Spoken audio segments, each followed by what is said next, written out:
Hello everyone, I'm Justina Perez and I welcome you all to today's daily news analysis. आज है 3rd November 2025 and we are going to be seeing important articles from the Hindu and the Indian Express. So let's begin. But before we move on to the important articles of the day, we also see that कल बहुत ही एक interesting match था with regard to the World Cup, with regard to the ODI, right? So यहाँ पे हम देखते हैं yes, India has won this particular World Cup. It talks a lot about it because हम देखते हैं कि this was the first time ever India, the women's team has bagged this trophy. So it goes on to say कि आप जितना determination, perseverance, आपका जितना commitment है, it is going to show fruit. Maybe today, maybe tomorrow, but it will show. Okay, तो यहाँ पे आपके efforts कभी भी waste नहीं होंगे. You have to put in so much efforts. You need to be determined, dedicated to your goal, and I'm sure ये आपको एक एक पॉजिटिव रिजल्ट जरूर देगी. Let's now understand some important facts जो हमको एग्जाम पॉइंट ऑफ व्यू से भी इम्पोर्टेंट है and generally to understand also because India has won this. तो होस्ट कंट्री इंडिया ही थी with regard to the ICC women's ODI World Cup 2025. हमने देखा इंडिया ने कौन सी टीम को बीट किया.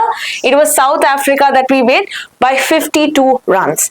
नाउ यहाँ पे हम देखते हैं this is the first ever time that India has won, the women's team has won this and that is why this is a significant event for us. We also see the player of the match was Shafali Verma. The player of the tournament is Deepti Sharma. Question to you, who is the captain of the women's team? The Indian women's team की जो captain है, ये आपको मुझे comment section में बताना है. Right? Now, if you see so far हम देखते हैं तो पहली बार जब हुआ था It was in 1973. This was the first edition of the women's team. हम यहाँ देखते हैं कि अभी तक 7 times ऑस्ट्रेलिया ही जीती है. So if they ask you the most successful team with regard to the women's ODI World Cup, the answer is Australia, who has won this 7 times.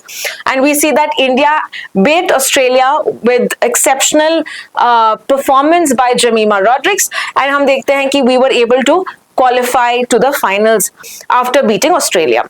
हम ये भी देखते हैं कि this is India's this first you can say trophy and this also was in the home soil यानी कि नवी मुंबई में match था. So this goes on to say this is a very significant event and also कि हम देखते हैं कि the women's ODI World Cup जो है it's the oldest global event in women's cricket. Okay और जो मेंस क्रिकेट है ये 1975 में स्टार्ट हुआ. So even before the men's हम देखते हैं कि 1973 is where the women's ODI World Cup started. Let us now proceed to the next article. The next article is with regard to science and technology. तो science and technology हम देखते हैं कि कल यानी संडे को we saw a new launch that happened which is called as the GSAT 7R या इसको CMS यानी कि communication satellite कहते हैं. Communication satellite 03 CMS 03. Let's understand some important facts regarding this. हम देखते हैं कि ये कौन सी सेक्टर यूज करेगी. This is going to be used by the Indian Navy, very very important, right? तो यहाँ पे हम देखते हैं कि एक एडवांस कम्युनिकेशन सैटेलाइट है ताकि इंडियन नेवी जो है ये कम्युनिकेट कर पाए इन अ वेरी एफिशिएंट मैनर. हम देखते हैं ये जो सैटेलाइट लॉन्च हुआ ये कहाँ से लॉन्च हुआ. This was launched in the launch site इसका है Satish Dhawan space centre which is in Sriharikota, Andhra Pradesh. We also see जो launch vehicle है यहाँ पे that took this GSAT satellite on top. उस launch vehicle का नाम है LVM-3 यानी launch vehicle Mark 3. ये आपको याद रखना है कि यही launch vehicle हम अपने human space flight mission के लिए भी इस्तेमाल करेंगे which is the Gaganyaan mission. Right? जो गगनयान मिशन होगा tentatively in 2027 we are going to see यही launch vehicle इस्तेमाल होगा because this is a heavyweight satellite launch vehicle. It can take about 4000 kgs up to in this particular launch vehicle launch कर सकती है satellites को, heavy weight satellites को. हम देखते हैं कि ये कहां पे उन्होंने इस सैटेलाइट को प्लेस किया. This was placed in the geosynchronous transfer orbit या जियोसिंक्रोनस ऑर्बिट. हम देखते हैं there are 3 types many commonly used. तो पहला है the sun synchronous orbit जो polar orbit भी कहते हैं because it rotates from pole to pole. Then we have the stationery orbit जो मेनली बिल्कुल ऐसा होता है, दैट इज इक्वेटर के ऊपर होता है, एंड तीसरा वाला जो ऑर्बिट होता है it could be in an inclined manner called as the geosynchronous orbit. So यहाँ पे हम देखते हैं ये जो सैटेलाइट का वेट था that is GSAT-7R, it was approximately 4,400. Okay, so ये एक बहुत ही heavy weight satellite हम देखते हैं, heaviest communication satellite till date है ये, which is indigenously created by ISRO itself. तो यहाँ पे जल्दी से GSAT के बारे में कुछ और facts देखते हैं। Currently, as I said, the heaviest indigenous satellite built in India, इसका नाम क्या है? GSAT-7R CMS-03। हम देखते हैं कि बिकॉज ये इंडिजीनियस यानी इसरो ने खुद बनाया है without any foreign players, without any foreign contribution, हम देखते हैं कि दिस रिफ्लेक्ट्स हमारा जो आत्मनिर्भर भारत का जो गोल है, सेल्फ रिलायंस का जो गोल है, it shows, it portrays in this case specially with regard to space technology.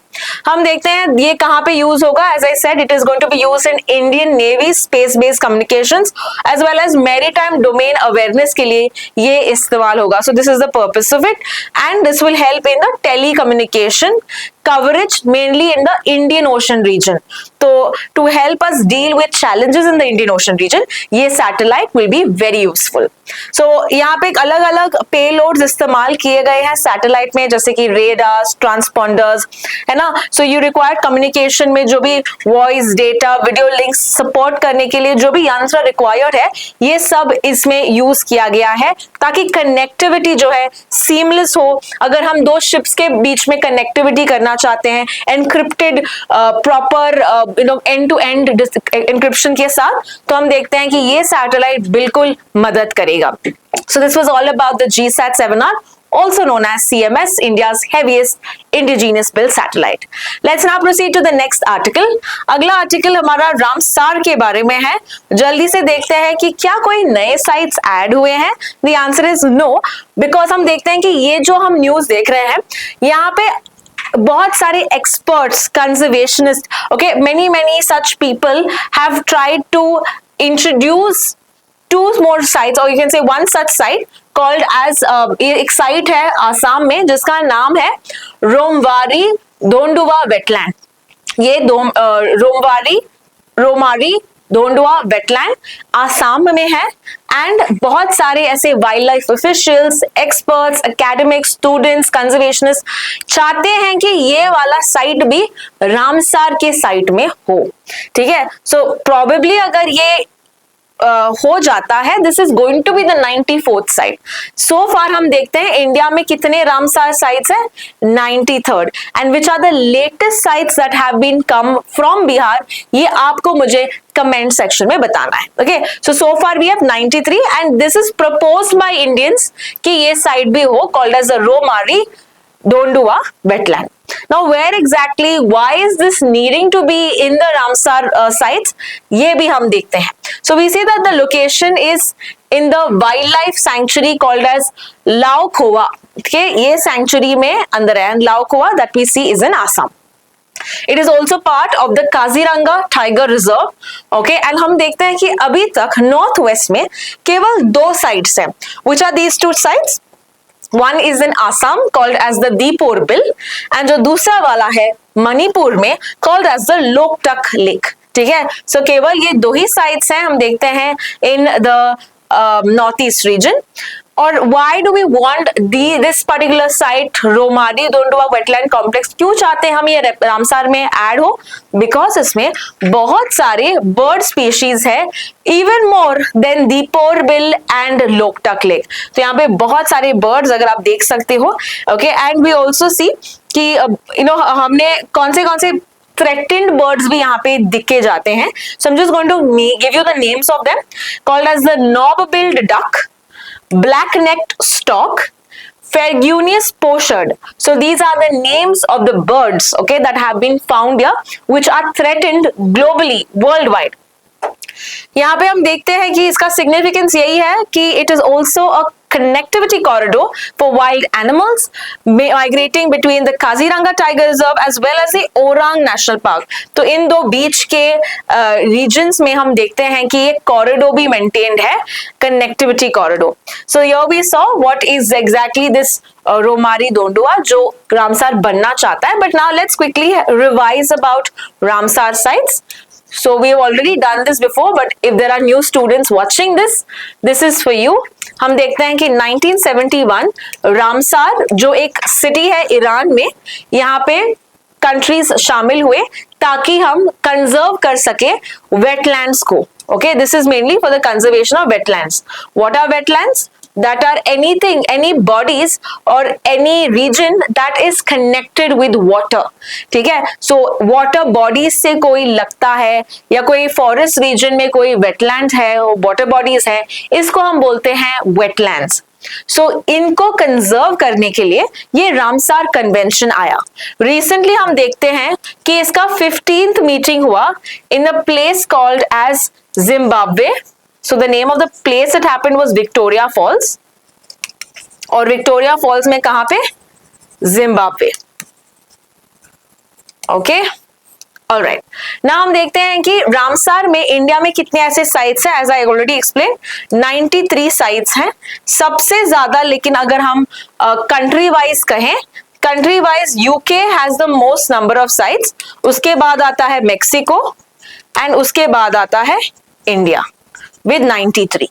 But अगर हम रीजन वाइज की बात करें, सबसे ज्यादा एरिया किस कंट्री में है with regard to Ramsar, then the answer is Bolivia. Okay, जो रामसार का हेडक्वार्टर्स है, it is not in Iran but it is in Glands जो है स्विट्जरलैंड में. ओके, और जो अगला मीटिंग होगा COP 16, this is going to be in Panama. So these are some important facts. Now one question for you. India में सबसे ज्यादा रामसार के साइट्स किस स्टेट में पाए जाते हैं? इंडिया में जो रामसार साइट्स हैं सबसे ज्यादा किस स्टेट में पाए जाते हैं, ये आपको मुझे कमेंट सेक्शन में बताना है. Let's now proceed to the next article. अगला आर्टिकल हम देखते हैं. It is with regard to the Indian council of medical research ने एक इंटेंट इनवाइट किया है, expression of interest. Okay, mainly from various organisations, companies and manufacturers. मतलब ये क्या है? ये एक अग्रीमेंट दिखा रहा है, बोल रहा है कि I want you to mainly research, develop some thing. Okay, now what is it that ICMR wants to produce? ये देखते हैं. They want to produce monoclonal antibodies. ये डेवलप या प्रोड्यूस करना चाहते हैं मोनोक्लोनल एंटीबॉडीज. किस वायरस के अगेंस्ट? नीपा वायरस के अगेंस्ट. तो पहले हम देखते हैं कि नीपा वायरस क्या है और उसके बाद हम देखते हैं इसका क्योर क्या है और ये ICMR क्या चाहता है. So firstly as I said, let's do Nipah virus. Okay, Nipah virus की बात करें तो ये हम देखते हैं पहली बार 1998 में आउटब्रेक हुआ था इन मलेशिया. मलेशिया के बाद सिंगापुर में भी हम देखते हैं कि नीपा वायरस का फर्स्ट जो है it was found there. Okay, the outbreak started. हम देखते हैं रिसेंट टाइम्स, मेनली इन 2000s और 2021 में भी हम देखते हैं ये आउटब्रेक काफी फैल गया था इंडिया में. एंड कौन से स्टेट में सबसे ज्यादा केसेस थे? इन केरला. ओके, ये जो नीपा वायरस है ये कैसे फैलता है? What are the host of this virus? So the answer is fruit bats. ठीक है, तो यहाँ पे आप देख सकते हो fruit bats are the major natural host of this. और ये जो फ्रूट बैट्स हैं, बिकॉज ये बहुत सारे फ्रूट्स के पास रहते हैं या ये वायरस को ट्रांसमिट करते हैं इन दिस, और जब ये इंसान इसको कंजेस्ट करता है वही फ्रूट्स को, तो इसमें ये फैल जाता है टू ह्यूमंस एज वेल. तो इसको हम जूनोटिक डिजीज कहते हैं. What do you mean by zoonotic disease? Zoonotic diseases are those diseases that are spread from animals to humans. Okay, so ये कैसे फैलता है? It is mainly when you consume same thing or you are in contact with the same virus that are spread by these animals. So यहाँ पे हम देखते हैं transmission of NIV can occur either bat से भी या pigs से भी, ओके, बट मेजर होस्ट जो नेचुरल होस्ट होता है वो फ्रूट बैट्स ही होता है. So contact with other Nipah virus patients के वजह से ये इंसानों से भी फैलता है. So it can be infected, once it is infected by a person it can transfer from person to person as well. तो यहाँ पे हम देखते हैं कि कैसे सिम्टम्स होते हैं. How do you feel after you are expose to the Nipah virus. हम देखते हैं कि there is fever, headache, drowsiness, disorientation होता है, कंफ्यूजन होता है, and in some cases we also see coma और इवन पोटेंशियल डेथ. ठीक है, तो ये एक बहुत सीरियस कंडीशन है एंड हम देखते हैं कि अभी तक कोई ट्रीटमेंट नहीं है निपा वायरस के लिए. So there is no specific treatment. और तो क्या करना पड़ता है, you just need to have intensive supportive care. उसको इम्यूनिटी बिल्ड करने के लिए they should be well fed, ताकि बॉडी का जो इम्यूनिटी है इस वायरस को फाइट कर सके. ठीक है, so this is after incubation हम देखते हैं 5 to 14 डेज में एक्सपोजर होने के बाद 5 से 14 दिन हम देखते हैं कि इलनेस होता है and the illness presents with about 3 to 14 days of fever, headache followed by other symptoms. तो ये है निपा वायरस. हम देखते हैं infected mainly in RNA virus बोलते हैं हम इसको, and this is mainly spread in animals from animals to humans. अभी हम देखते हैं ये मोनोक्लोनल एंटीबॉडीज क्या है जो ICMR कहता है कि प्लीज ये डेवलप करो. For that you need to know what are antibodies. Okay, तो antibodies हमारे बॉडी में ऐसे प्रोटीन्स होते हैं जो हमारी इम्यून सिस्टम प्रोड्यूस करती है. तो हमारे बॉडी में हमारा इम्यून सिस्टम होता है जो ये प्रोटीन्स कॉल्ड एज एंटीबॉडीज बनाती है. तो ये एंटीबॉडीज का काम क्या है? एंटीबॉडीज का काम है जो जर्म्स होते हैं, बैक्टीरिया होता है, वायरस होता है, इसको फाइट करने में ये एंटीबॉडीज मदद करते हैं. Okay, so antibodies are like the protectors in our body then by the naturally formed human immune system. Now if our body is not able to produce a lot of antibodies, मान लो कि तुम्हारा immune system ही weak है, so इसीलिए we have lab made proteins. तो lab made proteins are called as monoclonal antibodies. ठीक है, तो हम क्या करते हैं, एंटीबॉडीज लेते हैं बॉडी से और इसको क्लोन करते हैं, टाइप ऑफ एंटीबॉडी लेते हैं, इसलिए मोनोक्लोन मतलब इसका कॉपीज बनाते हैं लैब में और इसको पेशेंट को दिया जाता है ताकि वो उस वायरस, उस बैक्टीरिया को टारगेट करे. सो इस केस में हम देखते हैं कि निपा वायरस का जो वायरस है हम इसको टारगेट कर रहे हैं. So this is the only feasible now biomedical countermeasure जो हमारे पास है against Nipah virus because we don't have any medicines to fight Nipah virus. Okay, so यहाँ पे it is also can serve as post exposure prophylaxis. Now what do you mean by post exposure prophylaxis? मान लो कोई patient है, ठीक है, उसके साथ मेरा एक्सपोजर होता है. ओके, नाउ उसका एक्सपोजर जो है before I get myself infected even further, ये मैं यूज कर सकती हूँ, ये प्रोटेक्शन के तौर पे यूज कर सकती हूँ ताकि मुझे ये इन्फेक्शन ना हो, मेरे में ये इन्फेक्शन ना फैले. सो this is called post exposure. Exposure के होने के बाद जो आप मेडिकेशन करते हो, कोई मेडिसिन लेते हो, उसको बोलते हैं पोस्ट एक्सपोजर प्रोफिलैक्सिस. जैसे कि doctors will require this more because they are more in contact with these patients, right. तो हेल्थ केयर वर्कर्स एक्सपोज होते हैं without adequate protection. Family members की बात करें या लेबोरेटरी स्टाफ जो डील करते हैं इन सैंपल्स के साथ, तो उनको भी इन्फेक्शन हो सकता है. So this will help even these staff. फिर एडमिनिस्टर्ड अगर जल्दी से अगर ये एंटीबॉडीज मिल जाते हैं, ये डिजीज ऑनसेट को बंद मतलब हो सकता है कि जो डिजीज प्रिवेल होता है या बढ़ जाता है उसको वो टारगेट कर सकते हैं. सो पेशेंट्स इन्फेक्टेड अर्ली ये बहुत ही इंपॉर्टेंट एक सॉल्यूशन होगा ताकि ये डिजीज आगे जाके बदतर ना हो, उसका डिजीज का जो प्रोग्रेशन है इसको लिमिट कर पाए. So this is called as monoclonal antibodies, lab made antibodies, right. So now ICMR ने कहा है कि बहुत सारी कंपनीज को प्लीज तुम ऐसे स्टार्ट करो बनाना because we need to find a cure for the Nipah virus. So ICMR का एक प्लान है कि हम इंडिजीनियस कैपेसिटी, तो यहाँ पे भी हम आत्मनिर्भर बनना चाहते हैं, सेल्फ रिलायंट बनना चाहते हैं even in the health care sector. So यहाँ पे कोलैबोरेशन करना चाहते हैं अलग अलग इंडस्ट्री से, इसीलिए उन्होंने वेरियस इंडस्ट्रीज से यहाँ पे इंटेंट शो करना दिखा है। So this shows that we are creating indigenous monoclonal antibodies, और इसका अगर टाइमली एक्सेस मिले, preparedness हो, then we can be able to fight any such disorder or disease। तो यहाँ पे we see that अभी तक जो ICMR NIV, that is the National Institute of Virology, जो पुणे में है, इन्होंने ऑलरेडी R&D स्टार्ट किया है और अभी एडवांस स्टेज में है, और दूसरे इंस्टीट्यूशंस के साथ भी इट इज हैविंग कनेक्शंस, ताकि हम एक्सपर्ट गाइडेंस, टेक्निकल सपोर्ट करके we are able to fight any such disease. Let's now proceed to the next article. अगला आर्टिकल है क्लाउड सीडिंग के बारे में। Now I have already explained cloud seeding probably in my previous week, but I'll just give you a revision as to what exactly is cloud seeding। तो हम देखते हैं कि दिवाली के बाद पोल्यूशन ज्यादा बढ़ गई थी, specially if you talk about in Delhi.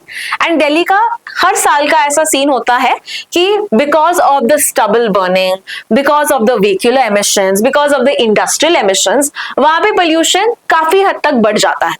तो दिल्ली के गवर्नमेंट ने अलोंग विथ कौन से अदर इंस्टीट्यूट, IIT कानपुर, ठीक है, तो इनके साथ गवर्नमेंट ने एसोसिएट किया और उन्होंने स्टार्ट किया something called as the cloud seeding. Cloud seeding का मकसद यही था कि बारिश जनरेट करने के लिए, प्रेसिपिटेशन लेके आने के लिए, ताकि हम ये जो पोल्यूटेंट्स जो डिस्पर्स्ड हुए हैं इन द एटमॉस्फेयर, इसको हम सेटल डाउन करें, right. So that was the main M of cloud seeding. तो जल्दी से अभी हम देखते हैं कि आर्टिकल में क्या बताया है। आर्टिकल में यही बताया है कि ये जो है, जो क्लाउड सीडिंग का एक्सपेरिमेंट किया गया था दिल्ली गवर्नमेंट ने, it was not a success. क्यों सक्सेस नहीं था? बिकॉज वहां पे कंडीशंस वैसे नहीं थे ताकि क्लाउड सीडिंग हो। Okay, so that is what it's saying कि this of course led to financial losses for us, right, because obviously हम देखते हैं कि क्लाउड सीडिंग में हम एक हेलीकॉप्टर का यूज करते हैं या प्लेन का इस्तेमाल करते हैं ताकि ये जो केमिकल्स हम डिस्पर्स करें इन द एटमॉस्फेयर, एंड वो फिर crystallize होके they come down, they condense and they crystallize and they come down as rainfall। but because ये clouds ही नहीं थे आसमान में, जिसके कारण ये जो formation होना चाहिए था वो नहीं हुआ। so that was the case that we see। so cloud seeding technique क्या है? it involves chemicals। कौन से chemicals हम use करते हैं? we use chemicals like silver iodide, sodium chloride, dry ice, इसका हम इस्तेमाल करते हैं क्लाउड्स में इसको डिस्पर्स करने के लिए, ताकि हम रेन पैदा कर सके artificially. So we are creating the rains artificially, और ये यूज होता है मेनली जब हमारे पास ऑलरेडी एग्जिस्टिंग क्लाउड्स हो। इसको क्लाउड्स नहीं बना सकते हम, इसमें हम क्लाउड्स नहीं बना सकते, ऑलरेडी एग्जिस्टिंग क्लाउड्स होने चाहिए, उसको हम ये केमिकल्स देते हैं। बट ये जो क्लाउड्स थे वो मिसिंग थे या कम थे during this condition, during this period when Delhi had done this experiment. That is why it was not a success. And we also see कि ये जो क्लाउड फॉर्मेशन होता है, it is mainly pre monsoon या मानसून सीजन में ये होता है, नॉट इन विंटर्स। और ये जो एक्सपेरिमेंट किया गया है, अभी विंटर्स का ऑनसेट हुआ है, so we see that it was not successful. So limitations वही थे कि अनसूटेबल क्लाउड कंडीशंस थे, ओके, ड्रिजल हुआ था अंडर कूल कंडीशंस, और ये ड्रिजल के कारण जो PM 2.5 जो है ये इंक्रीज हुआ, इसकी मात्रा इंक्रीज हुई, जिसके कारण पोल्यूशन जो थोड़ा था वो और भी ज्यादा बढ़ गया because of the drizzling effect only. तो even successful rainfall gives only a short term relief. ये जो हम एक्सपेरिमेंट करते हैं, राइटर यही कहता है कि this is only short term relief, ठीक है। यहाँ पे आप देखते हो कि ये एक बार तुमने कर लिया, वापस से करना पड़ेगा, बिकॉज वापस से पोल्यूटेंट अराइज हो सकते हैं। So this cloud seeding is like we see is an artificial method. ये अभी के लिए कर सकते हो, लेकिन बार बार करने के लिए this is not very convenient. तो यहाँ पे आपको क्या करना चाहिए? सोल्यूशंस वही है कि government should take in necessary policies. जो stubble burning Punjab and Haryana region में होता है, वहां पे आप हैप्पी सीडर मेथड यूज करो, ताकि ये जो बर्निंग ना हो, उसके कारण पोल्यूशन ना हो। व्हीकल पोल्यूशन को कम करो, कार पूलिंग को प्रमोट करो, जो कंस्ट्रक्शन जो इलीगल हो रहा है उसको आप बंद करो. So all of these are the other methods you can do to control the pollution. And this is every time, every year, there's always been this article about Delhi pollution जो हम discuss करते हैं. Now, when you talk about Delhi pollution or pollution in general, how do we measure the pollution? तो यहाँ पे हमको याद रखना है कि there's something called as the air quality index, right? So let's understand about the air quality index. ये जो air quality index है, ये central government ने launch किया था 2014 में as part of the स्वच्छ भारत campaign. ठीक है? So now this was so that we ensure a clean environment, and 2014 में launch किया था to again control the pollution as well as to create awareness among the masses. तो ये कुछ pollutants को measure करता है जो atmosphere में है, जैसे कि you need to know this by heart, okay? PM10, PM2.5, nitrogen oxide, sulfur dioxide, ozone, carbon monoxide, ammonia and lead. You need to know these 8 pollutants by heart. Okay and depending on कितना ये pollutants हैं, इसको ranking या score दिया जाता है. So good score is अगर तुम्हारा पोल्यूटेंट AQI अगर 0 से 50 के अंदर है, इट्स गुड. 50 to 100 है, इट इज सैटिस्फैक्टरी. 100 से लेके 200 है, it is moderately polluted. Poor मतलब 200 to 300, वेरी पुअर 300 to 400. और अगर 400 to 500 है, इससे ज्यादा है, we call it severe. ठीक है? So that is where the categories are. Need to know the categories as well as the pollutants. Let's now proceed to the next article. अगला article है कि हम देख रहे हैं कि हमारे जो winter session of the parliament जो अभी स्टार्ट होने वाला है, इसमें हम 2 लॉज को अमेंड करने वाले हैं, ऐसा गवर्नमेंट कह रहा है. So let's understand which 2 laws हम अमेंड करने वाले हैं.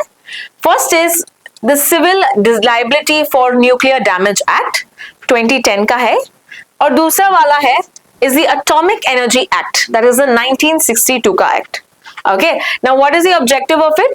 हम इंडिया का जो न्यूक्लियर लॉज हैं इसको अमेंड करना चाहते हैं, as well as हम उसको अलाइन करना चाहते हैं with world, with global norms, right? ताकि फॉरेन जो इन्वेस्टमेंट है ये आए, प्राइवेट पार्टिसिपेशन यहाँ पे आए, एंड ताकि हम न्यूक्लियर सेक्टर में ज्यादा से ज्यादा आत्मनिर्भर होके we need to be like front runners in this case.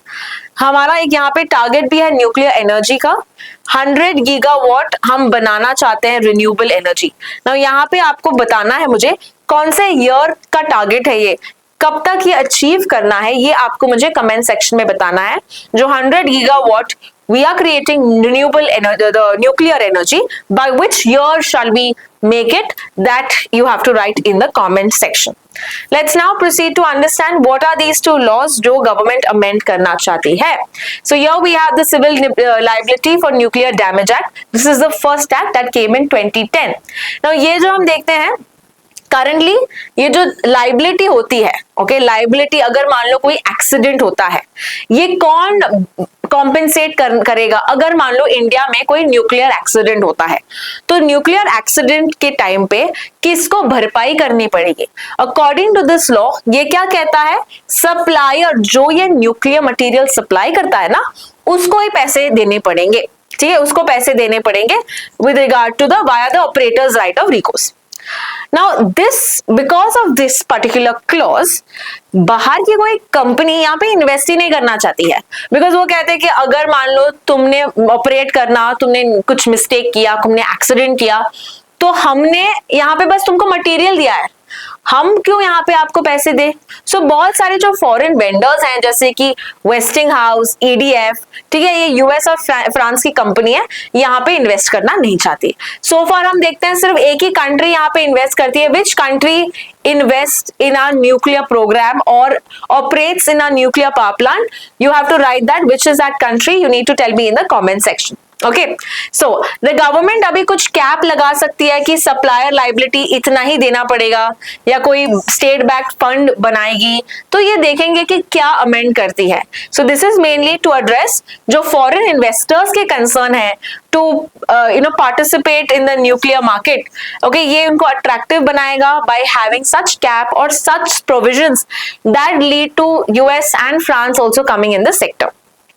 The second law जो ये अमेंड करने वाला है that is called as the atomic energy act of 1962. Now according to this हम देखते हैं कि सिर्फ पहले हम देखते थे प्राइवेट कंपनीज जो है they were not allowed to invest in the nuclear energy. Okay, so यहाँ पे प्रपोजल हो सकता है कि अभी 49% इक्विटी न्यूक्लियर प्रोजेक्ट्स में अलाउ कर पाएगी अगर ये एक्ट अमेंड हुआ तो. बट बिफोर दिस 1962 में foreign players were not allowed to participate in this particular sector. तो ये एक चेंज हम देख सकते हैं अगर ये एक्ट अमेंड हो गया तो. So this will permit foreign equity participation, project execution, पैसे भी आएंगे execute करने के लिए. We'll see that state सिर्फ government यहाँ पे hold करती थी, government की monopoly होती थी, but now we will probably see a public-private partnership in this regard. Okay, ये हम revive भी कर पाएंगे the Indo-US Civil Nuclear Deal 2008 का, और trade negotiations भी support कर पाएंगे with regard to US in this regard. Let us also say कि इस particular sector में न्यूक्लियर एनर्जी में हमने और क्या चेंजेस किए हैं. सो हमने रिसेंटली भी किया है स्मॉल मॉड्यूलर रिएक्टर्स. जल्दी से देखते हैं what are small modular reactors. It is mainly advance nuclear reactors जो ट्रेडिशनल न्यूक्लियर रिएक्टर्स के हिसाब से हम देखते हैं सिर्फ 1/3 कैपेसिटी में ऑपरेट करते हैं. सो 1/3 मतलब it is mainly less than 300 megawatt electric. ठीक है, 1/3 ऑफ द एक्चुअल ट्रेडिशनल जो न्यूक्लियर प्लांट्स हैं उससे 1/3 में ऑपरेट करते हैं. And they are small, they are concise, okay, and they are easy to operate and so. तो यहाँ पे it is low carbon based, okay, grid stability है, मेनली प्रॉपर एनर्जी दे पाएगी. कीपिंग इन माइंड कि renewable जो है, renewable energy में एक फ्लॉ क्या है कि वो बहुत इरेटिक है, कंटिन्यूस फ्लो नहीं हो सकता. राइट, सोलर एनर्जी का कुछ दिन क्लाउडी हो, वेदर कंडीशंस हो सकते हैं, या विंड इतना जोर नहीं है. तो यहाँ पे because of the variability that we see, ये जो small modular reactors हैं, they are more promising as compared to renewable in this case. तो इंडिया यहाँ पे लीड करना चाहता है globally in regard to SMR technology, और हमने यहाँ पे पुश दिया है something called as the Bharat small modular reactor programme. ये कौन बना रहा है, लीड कर रहा है NPCIL and also with the help of BARC. ठीक है, along with the help of BARC. तो यहाँ पे इन्होंने दूसरे फर्म्स को भी यहाँ पे इन्विटेशन दिया है, like Reliance industries, Tata power, Adani power, Hindalco, JSW, Jindal steel and power. बहुत सारे फर्म्स यहाँ पे इंटरेस्ट शो कर रहे हैं ताकि वो भी डेवलप करें ऐसे सच स्मॉल मॉड्यूलर रिएक्टर्स. तो 16 ऐसे साइट्स आइडेंटिफाई किए गए हैं. You can see in which states, Gujarat, Madhya Pradesh, Odisha, Andhra Pradesh, Jharkhand, Chhattisgarh. तो NPCIL यहाँ पे ऑपरेशनल कंट्रोल लेगा, बट ये जो प्राइवेट कंपनीज हैं ये कैप्टिव पावर सप्लाई, मतलब कितना पावर सप्लाई को ये करना है, रखना है, देना है, ये सब कौन डिसाइड करेगा? ये प्राइवेट, मतलब जो पावर सप्लाई का कंट्रोल है ये प्राइवेट कंपनी के हाथ में होगी. So this is all with regard to the Bharat small modular reactor program. Now let us see कि इंडिया में कौन सा और डेवलप हो रहा है डोमेस्टिकली. हम देखते हैं कि Bhabha atomic research centre, I told you BRC along with NPCIL, इन्होंने 3 ऐसे प्रोटोटाइप्स किए हैं. The first one is the Bharat small modular reactor जो 200 मेगावाट का है and it operates on the light water reactor base. दूसरा वाला है भारत स्मॉल रिएक्टर जो 220 का है. ओके, सो द डिफरेंसेस, एक है भारत स्मॉल मॉड्यूलर रिएक्टर और दूसरा है भारत स्मॉल रिएक्टर. तो क्वेश्चन क्या है ये पढ़ना है. BSMR आएगा तो 200 लिखना, BSR केवल आएगा तो 220 लिखना. And this is what pressurized heavy water reactor, whereas BSMR क्या है? light water reactor. Further SMR जो है वो है just SMR, small modular reactor, मतलब यहाँ पे actual में small क्या है? 55. Okay, so that this is light water reactor. Now this is something जो आपको याद रखना है. ओके सो यहाँ पे कोई फॉरेन कोलैबोरेशन नहीं, यानी कि ये हम इंडिजीनियस बनाना चाहते हैं. ओके एंड यहाँ पे ये एक्सपेक्टेड होगा कि 60 to 72 मंथ्स में this should be up and running. Okay so we have also seen कौन से साइट्स में बिल्ड करेंगे, DE sites, department of atomic energy sites. तो ये सब अलाइन करता है इंडिया के गोल में to produce, one is energy, this clean energy, energy transition goals, as well as with regard to हमारा आत्मनिर्भर goal. So this is with regard to the domestic small modular reactors. Let's now proceed to the next article, और ये एक exercise के बारे में है जिसका नाम है एक्सरसाइज त्रिशूल 2025. ये जो त्रिशूल है, it is mainly a tri service exercise, यानी कि इंडियन नेवी, आर्मी, एयरफोर्स सब यहाँ पे पार्टिसिपेट करेंगे. ये आज के दिन स्टार्ट होगा, 12 दिन के लिए होगा ये. एंड इसको लीड कौन कर रहा है? It's led by the Indian navy. तो इंडियन नेवी का हमने बहुत सारे न्यूज देखे. एक तो एक सैटेलाइट जो लॉन्च किया है फॉर एडवांस नेवी कम्युनिकेशंस, और अब ये त्रिशूल भी जो इंडियन नेवी ही लीड कर रहा है and coordinated by the Western Naval Command. कहाँ पे ये होगा ये exercise? This is going to happen in Rajasthan, Gujarat, as well as extending to the Northern Arabian Sea. This exercise is going to take place. तो participating formations होंगे Army के Southern Command, Navy के Western Naval Command, and Air Force के South Western Air Command. ठीक है? It is going to be supported by the Indian Coast Guards and the Border Security Forces, as well as other central such agencies. And proceeding to the last article of the day, this is more of a one-liner जो आपको याद रखना है, because ये India में पहली बार ऐसे हो रहा है, विच इज केरला ने, okay, it's the first ever country to start something called as the multimodal transport app. Okay तो केरला गवर्नमेंट ने क्या लॉन्च किया? एक गवर्नमेंट कंट्रोल्ड एक ऐप होगा जहां पे जो भी आपको ट्रांसपोर्ट करना, मल्टी मॉडल ट्रांसपोर्ट, मतलब अगर मान लो आपको वाटर मेट्रो से पास करना है, मेट्रो, बस, ऑटो, टैक्सीज, स्टेट के अंदर आपको कम्यूट करना है, तो ये ऐप जो है this will be very helpful, because आप आपके टिकट्स, आपके जो भी ड्यूरेशन, रूट, ये सब आप इसमें देख पाओगे. So it's like a one stop solution for your transport with in the country, within the state. So this is the first state to do so. तो ये आपको एक वन लाइनर आपको याद रखना है. So this is all with regard to today's daily news analysis. बहुत सारे interesting articles हमने देखे हैं, and I will see you in the next video where I'll be discussing about the 20 GK questions from CLAT perspective. Thank you so much for watching.